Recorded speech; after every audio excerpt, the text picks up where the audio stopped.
Namaskar. We will continue with our discussion on consumer attitudes, which is our module 6.5. In the previous two sessions, we have spoken about the definition and meaning of consumer attitudes, the nature of attitudes, the functions of attitudes. We've also discussed the structural models of attitudes, where we spoke about the tri-component model, the multi-attribute models. We spoke about the theory of trying to consume and the attitude towards the ad model. We also discussed the measurement of attitudes, where we said that attitudes can be measured by observation or by qualitative techniques like focus group interviews, depth interviews and psychological tests, and we also said that they can also be measured by quantitative tools, which includes surveys based on scales, or attitudinal scales or rating scales. Now, in this particular session, we will be talking about attitude formation and attitude change. We will discuss attitude change with specific reference to the ELM model, the theory of cognitive dissonance and the attribution theory, and finally we will round it up with our discussion on consumer attitudes and the implications for a marketer. So, let us begin with this particular session. Now, formation of attitudes is extremely important for a marketer. We have discussed earlier how a positive attitude means a likelihood of a purchase, or we have seen how when consumers have positive attitude towards product or service offerings, or towards brands, or towards any of the 4 Ps, the likelihood of a purchase or likelihood of the act or purchase or act of purchase or the act of behavior is much higher. So, our marketers would always want to create a positive attitude in the minds of the consumer. Not only would they want to create a positive attitude for themselves, but in some cases they would also like to have build a superior image or superior attitude for themselves vis-a-vis their competitors, and may want to have create a neutral or a negative attitude towards the competitor.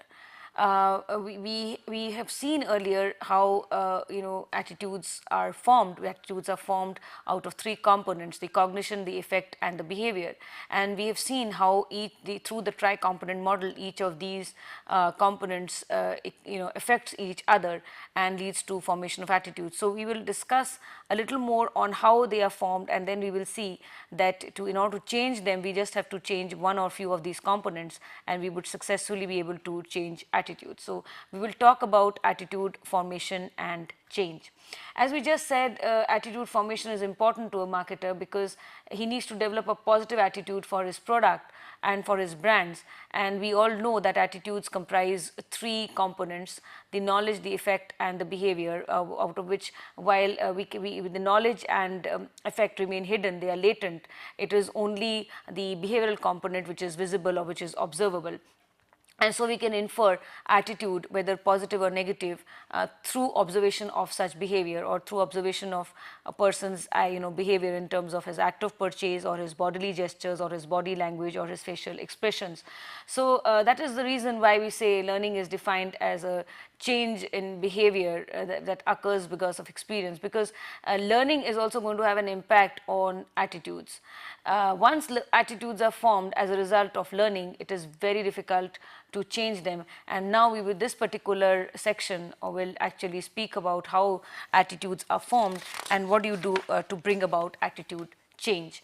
So, speaking about attitude formation, attitudes are formed as a result of the learning process. So, if you read, the formation of attitudes can be explained through the learning theories which we have discussed in terms of the behavioral theories, where we spoke about the classical conditioning theory and the operant theory, the cognitive theories and the social learning theories. So, attitude formation actually happens as a result of learning, and learning, we all know, is a change in behavior as a result of an experience. So, here learning is going to actually lead to formation of attitudes, because if you see the cognitive component in attitudes is actually a learning component itself. So, we will talk about how the various theories of learning, the behavioral theories, the cognitive theory and the social learning theory have an impact on formation of attitudes. Starting with the behavioral theories, we will first talk about the classical conditioning theory. The principles of stimulus generalization, stimulus discrimination, as well as repetition, all of these help in formation of attitudes. People always prefer buying products with which they are familiar. So, when through repetition, either through the principle of repetition, which is playing the same ads again and again, or the principle of stimulus generalization, which again focuses on the act of repetition, people will generally begin to form attitudes, favorable or negative as the case may be. But people prefer buying products which they are familiar, and repetition of the ad or repetition via stimulus generalization will basically lead to some level of familiarity with the brand. Line extensions and brand extensions also lead to favorable attitude formation. We have discussed earlier that the favorable attitude is a result of a repeated satisfaction with brands owned by a company. So, companies associate the image and favorable attitude associated with the parent brand to the newly launched ones. Also, by using famous celebrities or brand endorsers, companies tries to come about link a positive association between the celebrity and the neutral new product. So, consumers generally tend to develop positive attitude towards successful brands. The successful brand name is an unconditioned stimulus which through repetition and positive reinforcement leads to a favorable attitude, which is a conditioned response. So, that is how we see that the principle of classical conditioning helps a formation of attitudes. All the various principles, whether it is repetition or whether it is stimulus generalization or whether it is a stimulus discrimination, each of these helps in the act of learning and ultimately helps in the act of formation of attitudes. Especially with specific reference here is the association that gets tied up between a store and a successful brand, or the association which develops with respect to a successful celebrity or an endorser endorsing a particular brand. So, the credibility, the reputation associated with the celebrity or the endorser gets translated to the brand as well.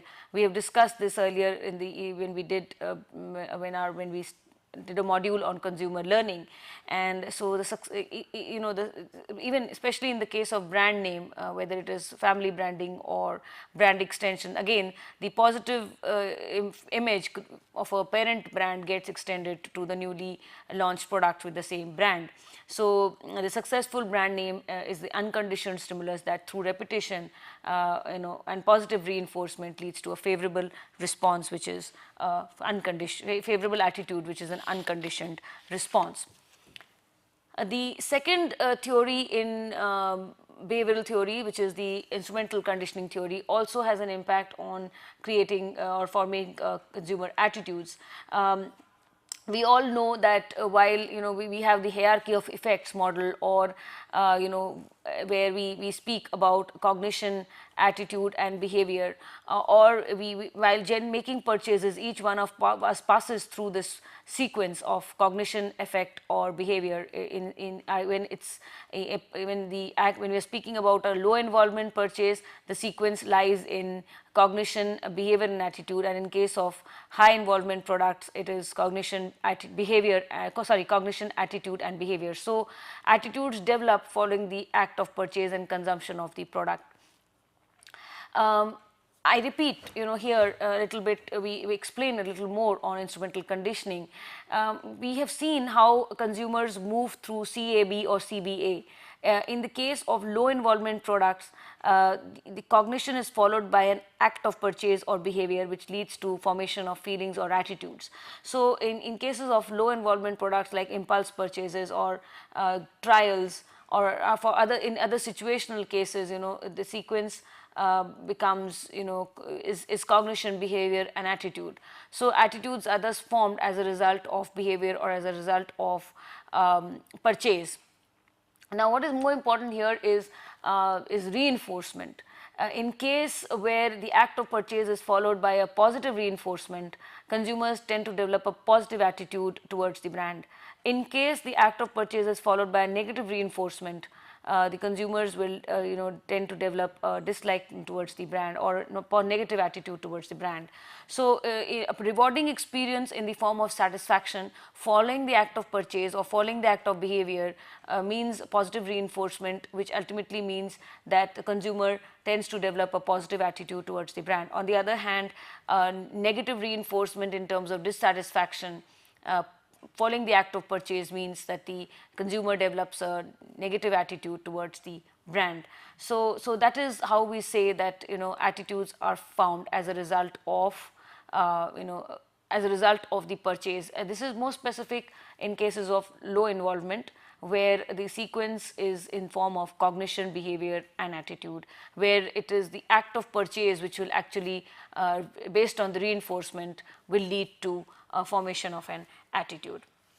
Then we have the cognitive learning theory, where attitudes are based on the they are formed on the basis of information that a person collects. The consumer collects a lot of information. It goes via its sensory impression, the short-term memory, the long-term memory. It goes and gets stocked in our memory bank in the long term. And this information relates to the product or service offering or the brand or anything to do with the marketing stimuli in the form of the 4 Ps.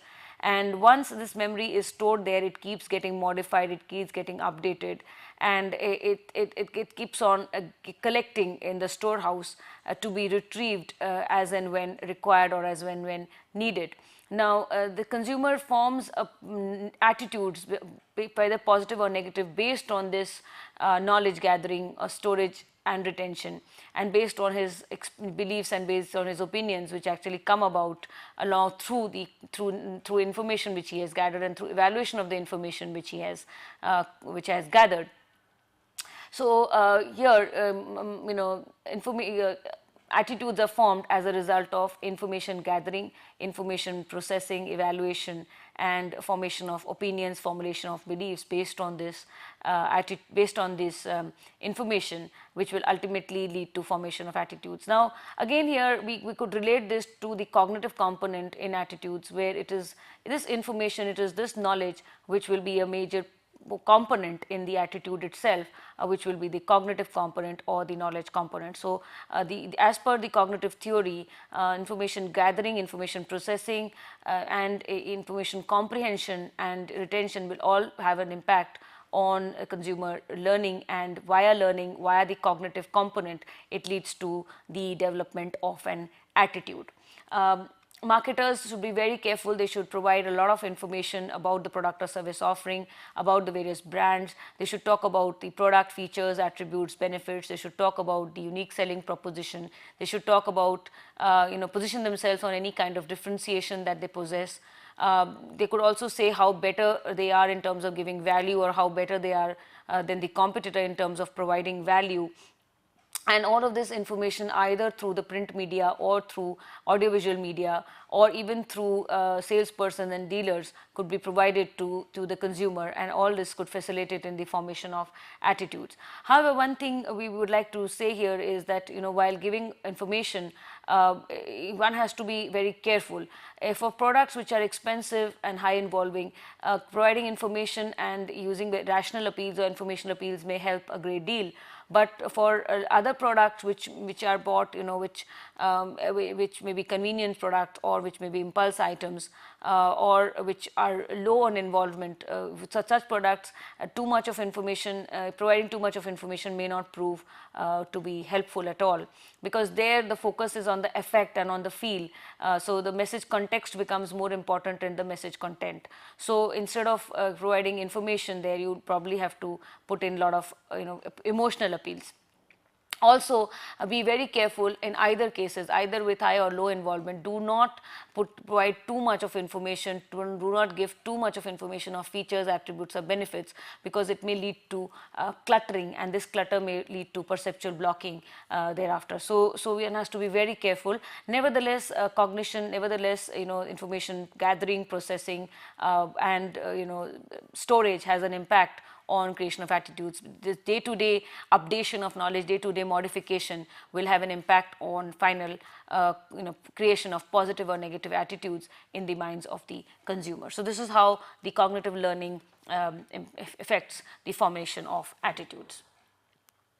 So now if we look at the impact of sources basically on attitude formation. So while attitudes are formed as a result of learning, they are also influenced by a large number of sources. Such sources could be experiences, self-experiences, as well as direct or indirect influences. Direct influences come from family, friends, peers, colleagues, or opinion leaders, or it could also be from direct face-to-face contact with salespersons and dealers. And indirect influence comes to us from via mass media, either print or audiovisual.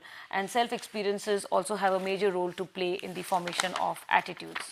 So attitudes thus get formed through learning, whether it is the classical theory of learning, or whether it is the operant theory of learning, or whether it is the cognitive theory of learning, or it is the social theory of learning. So social here, impact of sources, these are social sources which have an impact on attitude formation.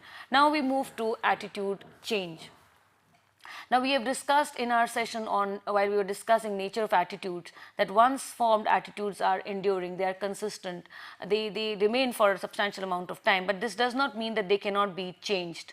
Attitudes can be changed in the same manner in which they are formed, that is through learning. So what we actually require is a process of unlearning. Now this is going to be a very, very difficult task on the part of the marketer, and the only way he can do it is through a repositioning strategy.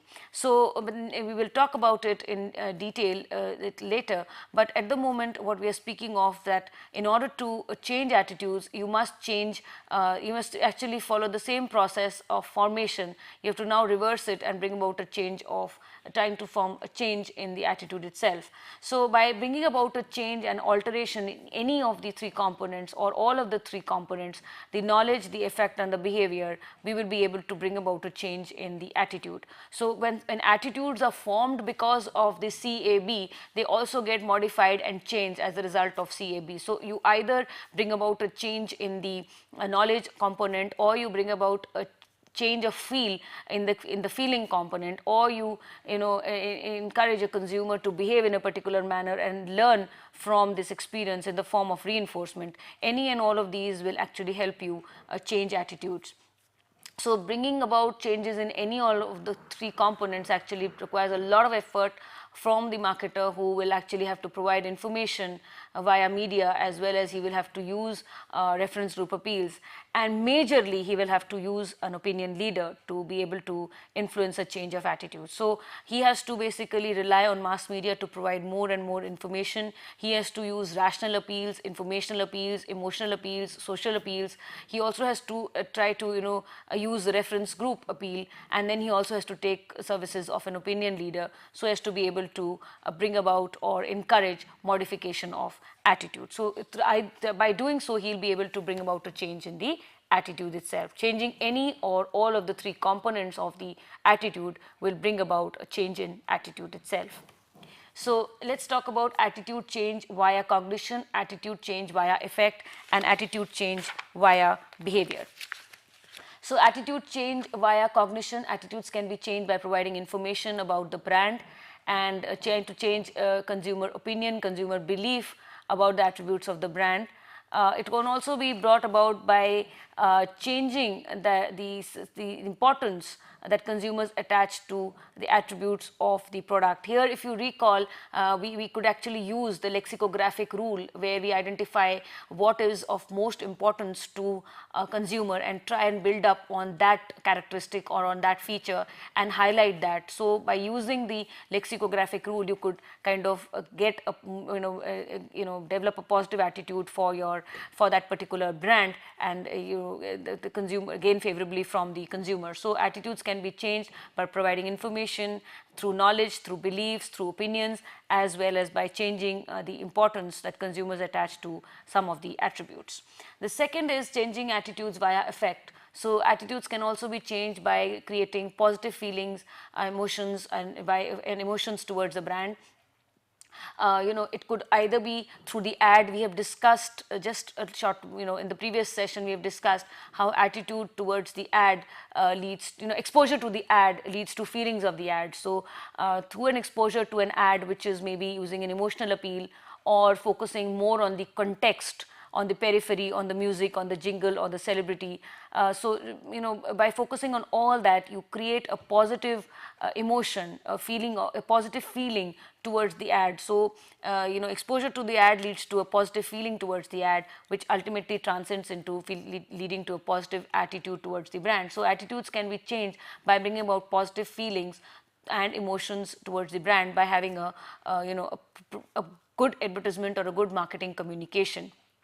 The design of the marketing communication or design of the advertisement should lead to positive emotional states, which will lead to feelings of like, which will ultimately lead to feelings of likingness towards the brand. Apart from that, ambience of the store, reward schemes, well designed, as I said, advertisements, all of this creates positive mood states and they impact attitudes. Especially, here, the manner in which a store is laid out, the ambience in the store atmosphere, the lighting in the store, the music in the store, the attitude of the salespeople, their politeness, their courtesy, their willingness to help.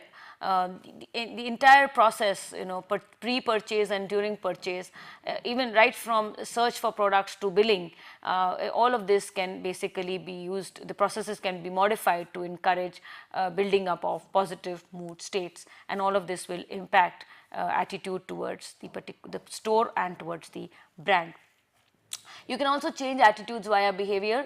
Consumers can be encouraged to try out products, and once they try out such product, the behavior gets reinforced.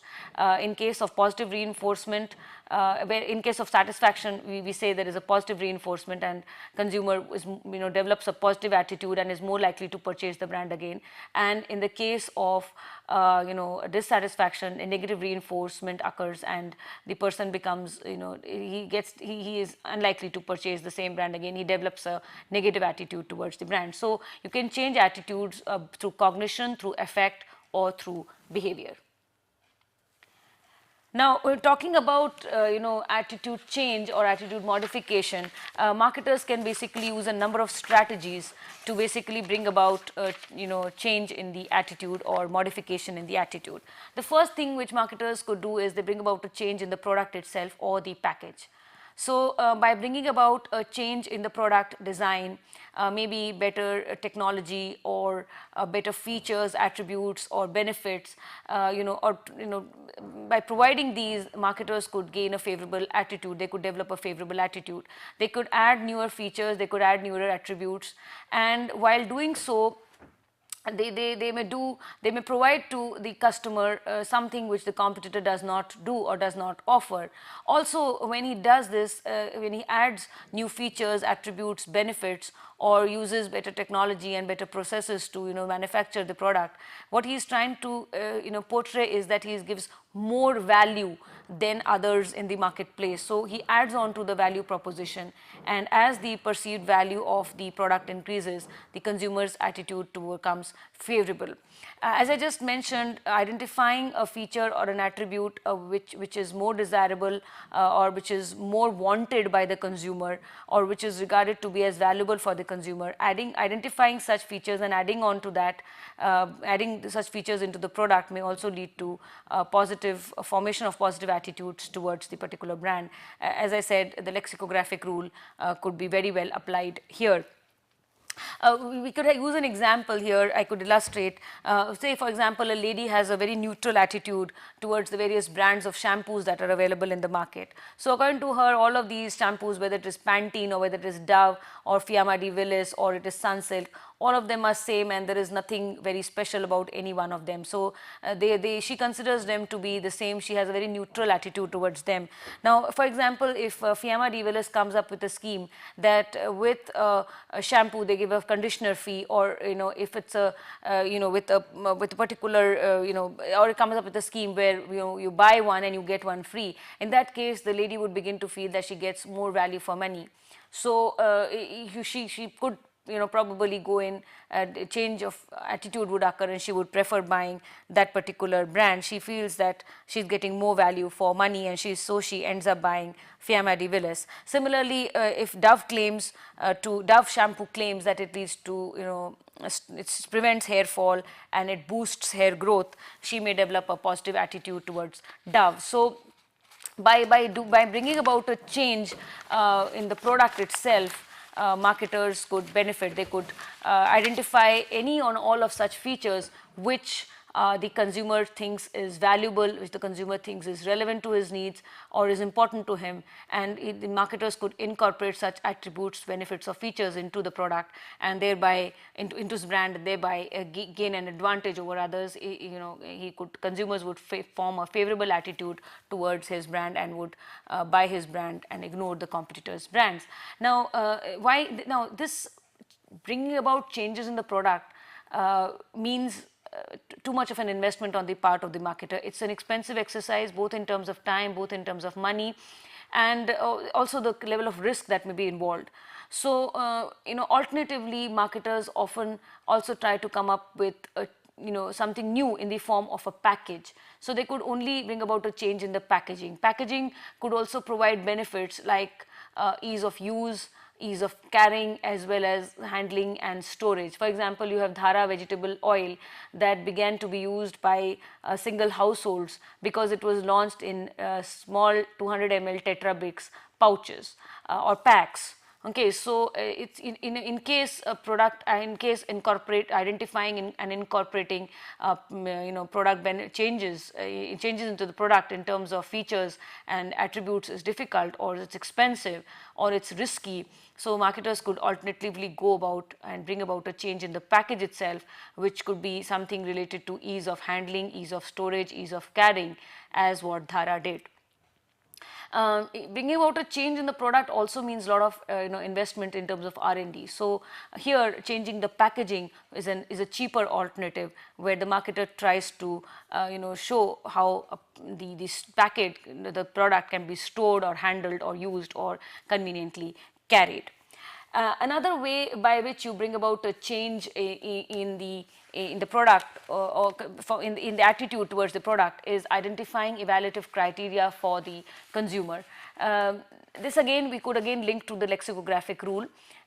Consumers basically have their opinions and beliefs, overall attitudes based on the product attributes or features.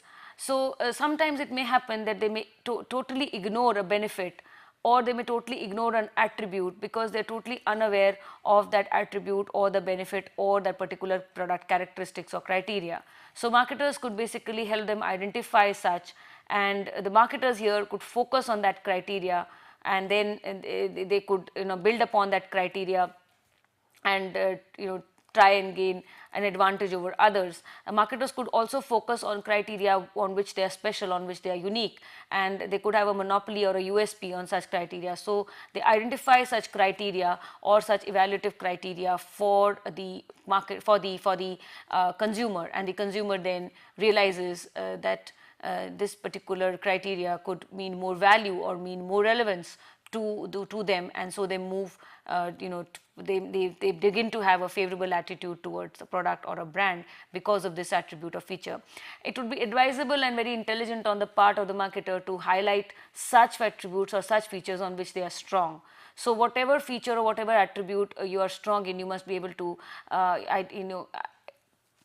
talk about it openly and help consumers identify it. In case consumers are not aware of such attributes or features and the desirable benefits, marketers should make them aware, make them known, and make them aware of not only the attribute but also the benefit. For example, you have the Godrej, which promotes its brand Expert Powder Hair Dye by mentioning 5 attributes.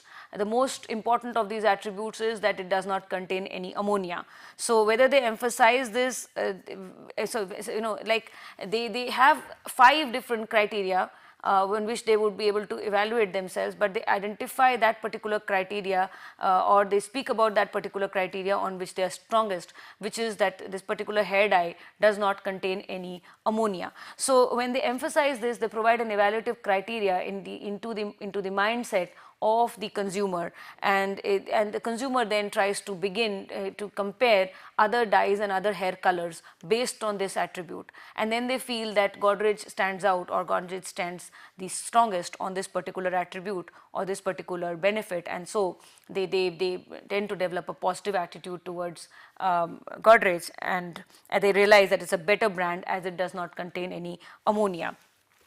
So you have to you have to do two things basically. One, identify evaluative criteria for the consumer. While doing so, make sure that whatever criteria you identify, you're strong on that, you're unique on that, and you are better than the others. Two, also make sure that whatever criteria you're identifying is something which is of value, which is of import. Whatever criteria you're identifying and you want to position yourself on, or you want to create an attitude, favorable attitude for you, for yourself on that characteristic, on that feature, then you should be, that particular attribute or feature should be of great relevance, should be of great importance, significance to the consumer. It should be of value to the consumer. So one, identify identify evaluative criteria for your consumer. Identify something where you're unique, where you're strong. Also identify something where you are, which is of value to the consumer. Another method by which, another strategy by which you can change attitudes is by modifying or changing the criteria for evaluation. So marketers basically could try to identify criteria that modify or change the existing criteria for evaluation. So this means that he will have to focus his efforts on educating customers about product attributes and features which the consumer did not use earlier or consumer was not aware of use earlier.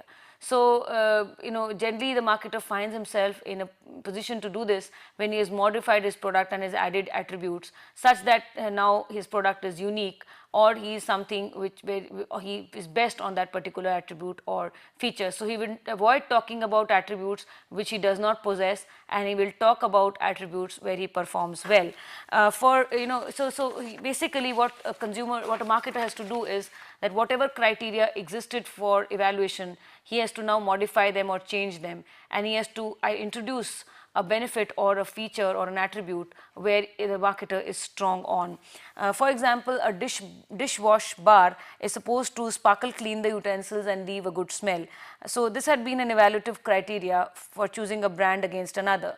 But then Jyoti Laboratories, they emphasized that it's not only the cleanliness, the explicit cleanliness or the looks, or it's not only the smell which is important, but it's also very important that the bacteria is killed. So they emphasize on the bacteria that remains on the utensils even after they have been washed, and they are sparkling clean and smelling good. So they in order to they introduced this particular criteria which is not only cleaning, sparkling clean or smelling good, but also clean in terms of bacteria free. So they came up with a particular brand which was Exo detergent brand, which said that not only do we clean the utensils and leave them sparkling clean or shining clean, and not only do we leave behind a good smell, but we also kill the bacteria which exists on used plates and used utensils.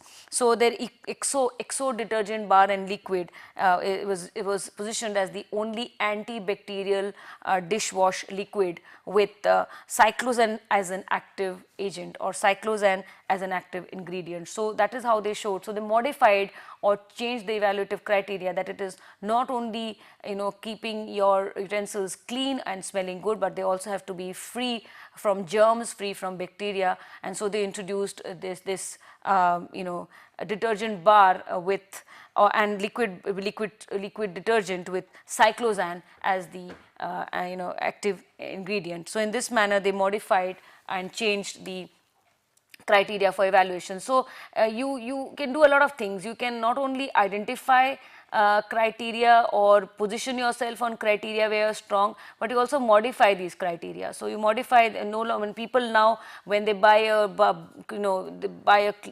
detergent, they would always be sure that yes, it should be something which is behind, leaves no stains or leaves no color or leaves no germs on the plate. It should be smelling good and it should be nice. So this is how we say that you can change attitudes by modifying criteria. You can also change attitudes or form attitudes by associating the product with an existing favorable attitude. So the brand could be related to any of a cause. It could be a social cause or an environmental cause or an economic cause or a cultural cause.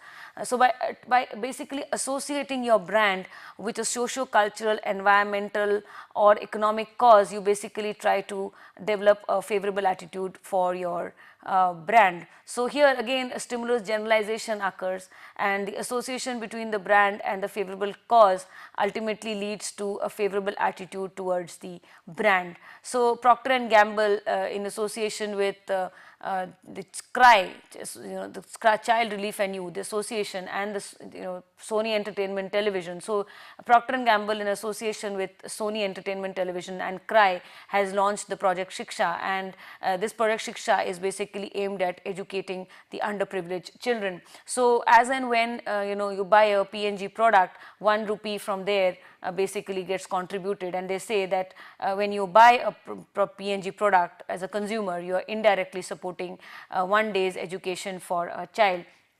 So the favorable attitude towards the cause leads to favorable attitude towards P&G. So that's how P&G tries to relate, relate itself to P&G tries to relate itself to a favorable cause, and that it tries to ultimately develop a favorable attitude towards itself.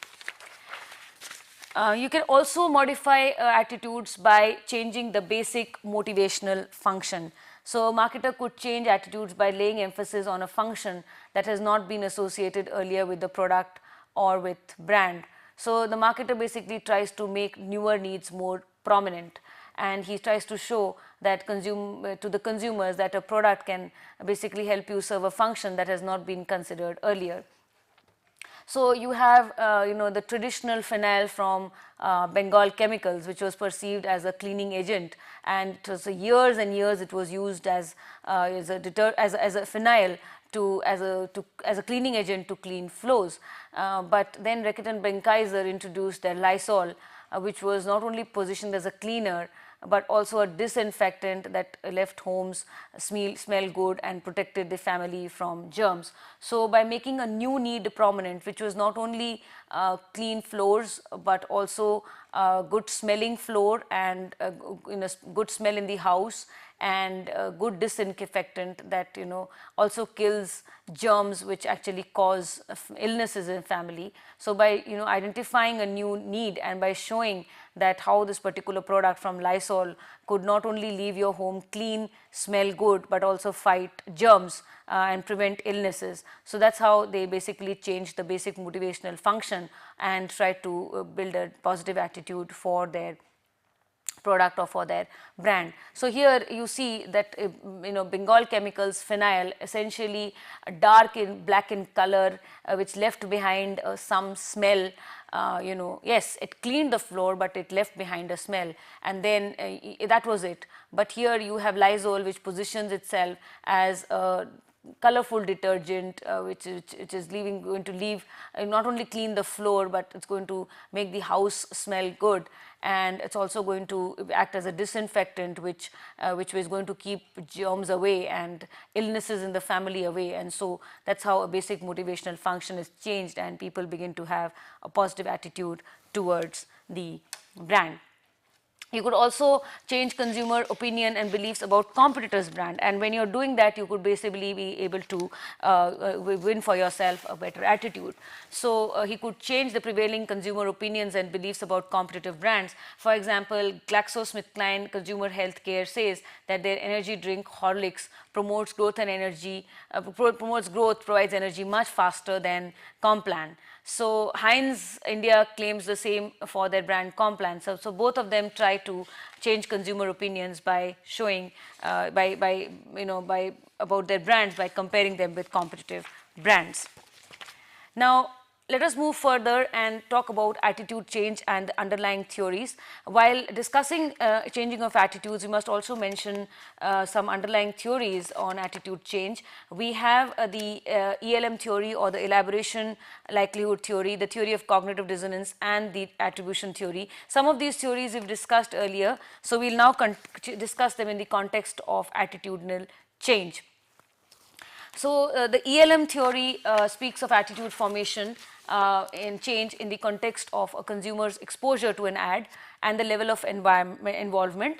And the other two theories, which is the cognitive dissonance theory and the attribution theory, explain as to why acts of behavior or purchase may precede attitude formation. So, we'll start with the ELM.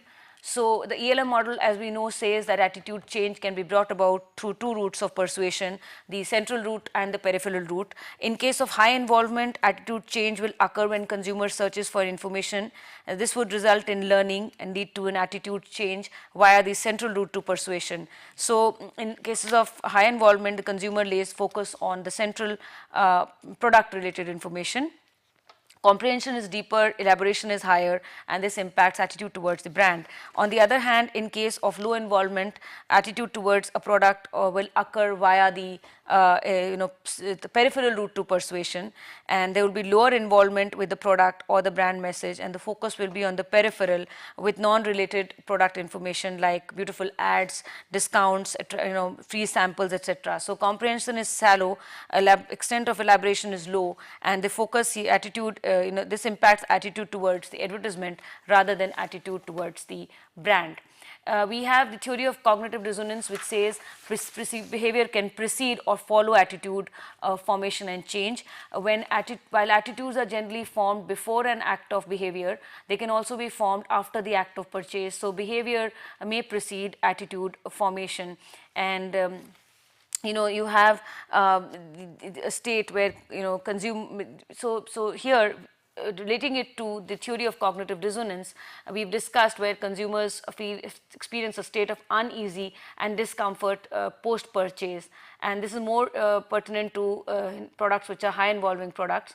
So we call it cognitive dissonance. So in case of post purchase cognitive dissonance, attitude change happens as a result of an act of behavior or act of purchase. So the attitude formation occurs after the purchase has been made. The uneasiness or the dissonance that a consumer experiences compels him to change his attitude towards the attitude object, so that attitude and behavior are in congruence with each other. We have the attribution theory, which also explains how behavior may precede attitude formation. So we will talk here of how people tend to ascribe causality of events on the basis of their own behavior. They attribute blame or credit out of an act of behavior to others, or in case they are successful, they claim success to themselves. In case they are unsuccessful, they claim the failure to others. So attitude formation and change happens because of consumers' judgment of their behavior and their experiences. So we have the two issues, which is self-perception theory and internal and external attribution. So according to the self-perception theory, consumers would attribute behavior to their own beliefs, inferences and judgments. So attitudes would develop out of the inference or judgment that consumers draw upon about their act of purchase. And as per the internal and external attribution theory, it is a tendency on the part of individuals to take credit for successful or positive outcomes and blame others for negative outcomes. So this also applies to market consumers. They take credit for a right decision with respect to the act of purchase onto themselves, and they call it internal attribution. They accept credit personally, and they have a tendency to blame others for the wrong decision, and the phenomena of attributing failure to others is external attribution. So in case the product does not meet the expectations, they attribute the failure to the product or to the brand. So this has implications for a marketer who must make sure that he gives to the product that they give to the consumers the right kind of products in terms of benefits, attributes, and features, so that the consumers attribute the success to the brand and not to their own usage or to their own judgment. So it's very important that the marketers try to give the best to the consumer so that success can be attributed externally to the brand and not internally to the consumer himself. Now let us come to consumer attitudes and implications for a marketer. We have seen that an individual with a positive attitude is more likely to make a purchase, and this makes the study of consumer behavior more relevant and more important. Marketers should understand the dynamics of attitude formation.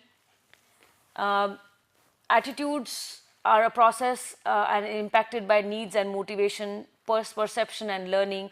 Consumer attitudes are formed by experiences, by information received from personal sources and impersonal sources, and they basically are reflective of feelings of likingness or dislikingness, favorableness or unfavorableness towards a product or a brand or the 4 Ps. So consumers tend to form positive attitudes for a product or a brand because they protect their ego, self-image and self-concept. They match their self-concept and self-ego. They provide utility. They reaffirm their knowledge base. So, but we should also see that consumer may exhibit a behavior which may be inconsistent with his attitude. So, he may have a neutral feeling towards a product or a brand, but buys it either because of social influences or because of environmental determinants. Marketers should be able to understand the processes or the dynamics underlying the formation of attitudes. They must also be able to identify strategies which will help them design such strategies for product or service. They should bring about certain changes in the product or service which lead to formation of attitudes. So they must be very aware and they must be very clear about the dynamics that go along creation of attitudes. It's not only creation but also for formation of attitudes. They should be able to identify strategies which help them change attitudes or modify attitudes. Attitudes can be changed if something is done to change the 3 components, and consumers' attitude towards a product is based on a presence or absence of certain attributes and the corresponding evaluation. Also, consumers may have a positive attitude towards the object but may have a negative attitude towards the act of buying. The behavior of a person is based on his intention to act, which is also moderated by attitude towards behavior and subjective elements. Consumers' attempts at purchase and consumption get impeded by personal and environmental impediments, and consumers form judgment and feelings as a result of exposure to an advertisement. Attitudes can be measured by observation, by qualitative studies and by quantitative techniques. Attitudes are formed as a result of learning. So in order to, change can be brought about via cognition, via effect and via behavior. And they can be changed, or the attitudes can be changed, they can be modified, and its behavior may precede or follow attitude formation. Now, this brings us to a conclusion of this particular session and our, the conclusion of this particular module on 6.5, which is consumer attitudes. So, here are the references. Coming to frequently asked questions, discuss the theories underlying attitudinal formation. So, you will talk about the various theories. How can you bring about attitudinal change in consumers? So, we will talk about how you can bring about change via cognition, effect and behavior. Write a short note on ELM model and attitude formation and change. So, you will see how the ELM, the central route to persuasion and the peripheral route to persuasion, can bring about change in attitudes. And fourth question, can attitude formation take place after the act of behavior? Yes, it can. So, you explain in terms of theory of cognitive dissonance. Now, coming to a quiz, let us first section A, true and false. Attribution theory explains as to why act of behavior or purchase might precede attitude formation. So, it is a true statement or a false. This is a true statement. 2, attitude formation as a process is impacted by needs and motivation, perception as well as learning. Again, a true statement. 3, consumers may have a positive feeling towards an attitude object, but may have a negative attitude regarding his intention to buy. So we have discussed this as a part of the multi-attribute theory, and again we say that it is absolutely a true multi-attribute component model. It's absolutely a true statement. He may have a positive attitude towards or a feeling towards an attitude object, but he has a negative attitude towards buying of such an object. And so it's a true statement. And fourth statement, behavior can precede or follow attitude formation or change. Absolutely true again. Behavior formation can precede or follow attitudinal formation and change, especially we just discussed it in the context of cognitive dissonance.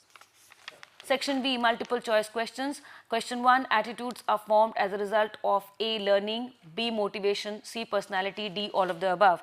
So it is formed as a result of A, learning. 2, researchers have proposed 2 theories that address the issue of consistency amongst behavioral processes, the cognitive dissonance theory and the dash, the route to persuasion theory, the attribution theory, the split brain theory, or the ELM model. So the answer is the attribution theory B, which is attribution theory. Short answers. How can you bring about a change in attitude via effect? So you will see how attitudes can be changed by creating emotional mood states, positive emotional states and mood states. So by generating positive feelings and emotions towards a brand, also through advertisements or ambience of the store, you can bring about a change in the feelings, and through effect or through feelings you can bring about a change in the attitude. This brings us to a conclusion of our session on consumer attitudes. We shall be continuing with the next module, which is 6.6 on consumer communication in the next session. Thank you.